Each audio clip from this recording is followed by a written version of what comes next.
Você já parou, por exemplo, para refletir sobre esse sentimento que é tão comum a todos nós, que é o medo, né? Então, quem falar que não tem medo, está mentindo, né? Primeiro que cresce o nariz, né? Igual o do louro aí. Então, você presta bem atenção, pensa um bocadinho, seja aquele medinho pequenininho, né? A gente evita, ninguém gosta de sentir medo, claro. Mas imagina se ele não existisse, né? O que iria te frear em algumas situações que te pusesse em perigo, que surgem, né?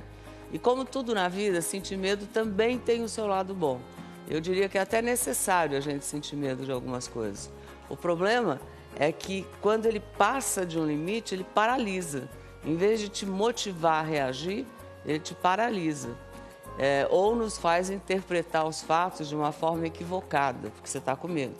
Quando, na verdade, são bem mais simples do que parecem ser, né? E, normalmente, a coisa é mais simples do que a gente imagina que seja, ou que sonhou que vai ser, né? E é isso que a gente vai aprender aqui hoje. Então, como enfrentar os seus medos de frente, entender a origem de cada um desses medos. E diz que tem uma chavinha, gente, tem uma chavinha em algum lugar e normalmente está dentro da gente mesmo, né? Eu não sei se no coração, na cabeça, mas eu vou falar com um especialista aqui hoje para saber onde é que fica essa chave. Então, você vai prestar atenção agora na história da Gerciane Mello. É uma história lá de São Paulo, uma história real. Ela tem 43 anos e lembra bem da infância. Praticamente uma infância, eu diria que uma infância perdida, por causa de um medo, que não provinha de dentro dela, né? A família dela tinha medo por ela e passava para ela, né? Quem sabe aí não reflete alguma situação que você já viveu, né? Mas o que na verdade era para ser um cuidado muito especial, devido a uma condição especial que ela tinha, acabou gerando um medo maior na própria Gerciane, que durou a vida toda, até a vida adulta, né? E quem vai mostrar todos esses detalhes pra gente é o repórter Felipe Chu. Fala, Felipe. Rodou. Gerciane nasceu com bronquite asmática e faltas de ar eram constantes. Os adultos o tempo todo estavam me protegendo. Eu falava, não ri porque você vai ficar doente. Não, fica quietinha. Não brincava, não podia rir, não podia chorar. E isso foi trazendo assim aquela tristeza, né? Então eu tenho algumas lembranças que na hora do recreio, por exemplo, eu estava sozinha, sentada num cantinho na escada, comendo meu lanchinho, porque eu tinha aprendido isso, né? Tinha sido programada a viver dessa maneira, né? Sempre quietinha, num cantinho, sozinha. Era brecha para o medo começar a tomar conta dela. O medo, ele era justamente de não ser aceita, porque eu era diferente.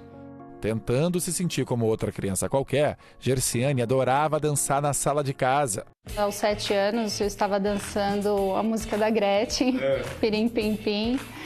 E a minha avó passou e avistou pela janela e na hora ela falou muito firme comigo, menina, para de dançar, porque daqui a pouco você vai estar chiando, com falta de ar e a gente vai ter que te socorrer, então para de dançar.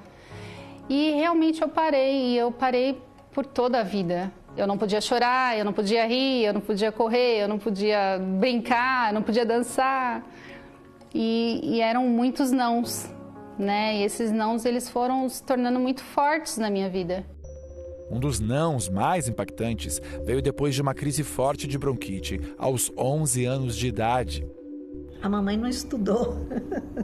A mamãe não estudou e não me arrependo. Eu me dedico a vocês, a casa, e eu me sinto feliz. Eu creio que com você vai ser a mesma coisa. Então eu falei para ela, sai da escola. Eu me senti como se os meus sonhos estivessem sendo roubados, né? Eu, naquele momento, não consegui expressar para minha mãe, não, esse é o meu sonho, eu quero continuar os estudos, eu quero ter uma profissão. Ela encheu os olhos de lágrima, como quem diz, não é o que eu queria, né? Porque eu senti que aquele era o desejo dela e eu tinha muito esse medo de magoar os meus pais. Por causa desse medo, Gerciane parou de estudar e as frustrações dela só aumentaram. Não tinha amigos, Porque é na escola, né, nessa fase que você constrói as amizades, eu me sentia inferior às pessoas o tempo todo. Né? Então, eu acredito que o medo da rejeição, ele foi muito presente, né, durante toda a minha infância. Aos 15 anos, Gerciane já tinha fortes sintomas de depressão. Eu desejei morrer, eu não fiz nada, não atentei contra a minha vida, mas aos 15 anos já era muito presente essa sensação de frustração. Aos 18, foi com um dos poucos amigos de infância que ela se casou. 4 meses depois, a primeira gravidez. Eu tinha medo da gestação, tinha medo de engordar, tinha medo da hora do parto e eram muitos medos. Ela nasceu, eu também não conseguia produzir leite, até por todo esse histórico emocional, né? 5 anos e meio mais tarde, veio o segundo filho. Quando ele estava com 5 anos, Gerciane engravidou de novo. O bebê nasceu prematuro de 6 meses. No momento em que eu estava a caminho do hospital para entrar em trabalho de parto de um bebê prematuro, eu sentia muito medo. Falava, gente, eu não estou preparada para viver essa emoção, não estou preparada para cuidar de uma criança prematura. Depois de 4 meses na UTI, Gerciane e o bebê tiveram alta. E ele veio a falecer na segunda noite, dentro da minha casa. Ao invés de se deprimir ainda mais, ela tirou uma lição de todo esse sofrimento. Eu acho que para uma pessoa que, né, foi assolada pelo medo durante uma vida inteira, foi realmente experiências muito fortes que eu passei. Eu acho que todas essas lições me trouxeram justamente uma mensagem, né, que eu era capaz de superar o medo.